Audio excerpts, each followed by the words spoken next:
And I like this one a lot because it it does grow your show if you do this as well. This is when I'm like, hey, Jemmy, I really enjoyed our conversation on the show. This is post, right? And I recommend not automating this. Just make it true. If it was actually very a good interview, organic. do this. Yeah, organic, make it natural. I really enjoyed our conversation. It was really good. I was wondering if you'd want to throw some marketing dollars at this so we can boost it on social media to get more people to listen to it, because you're really doing a good job driving them to your brand, and it raised a lot of awareness for you. Here's the thing. If a guest says, absolutely, I have $5,000 to throw at it, make it very clear, hey, I'm going to do the work to figure out like the lane this needs to be in. So I am going to keep a percentage for myself, but I will blast it out there and get it out to you. Wow. Or just recommend, hey, if you're not looking to make big money, say, hey, let's do $1 a day. You're going to spend $365 in the next year. And then keep whatever percentage, right? But if you can get a bunch of your guests to do this, your show is going to take off from a growth perspective, and it's monetized.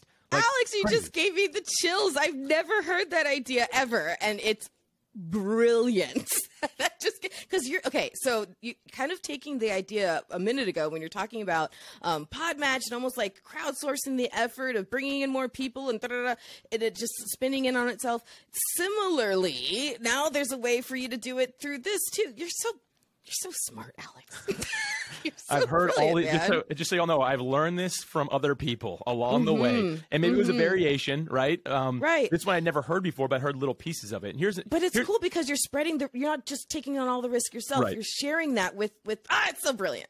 you know, and the thing to add, if someone heard that and they're like, well, I don't really know how to run ads, that's perfect. You can use, there's all kinds of podcasting tools, and you can reach out to producer Jemmy, who will lead you in the right direction, because won't this be evergreen, and they seem to show up and leave at any given time. There you go. And no better way to learn how to do ads than with somebody else's money.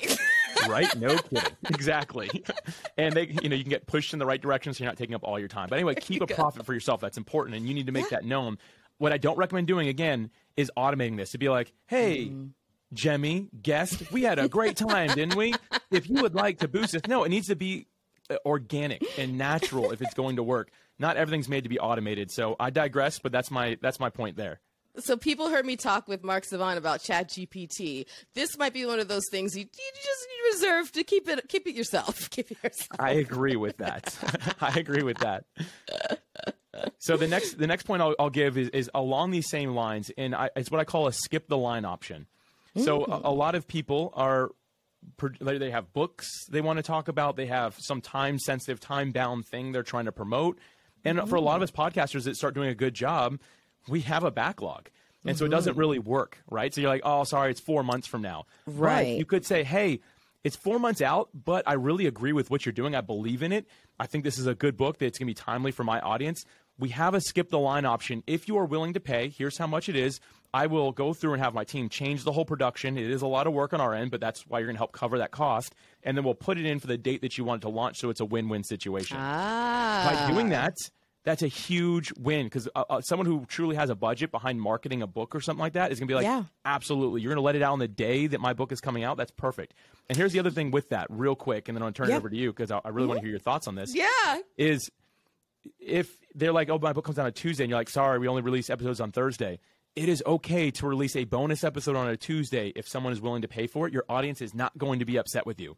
Now, if someone's paying you to stop producing your podcast, that's a different story. But an extra episode here and there can work out really well. And it's not a lot of extra work for you, and you can capitalize on that a bit and turn that guest into a fan of yours. So it's like, wow, they had an option for me instead of just doing whatever else said, which was, sorry, can't do it. It'll be out in 4 months like everyone else is telling you.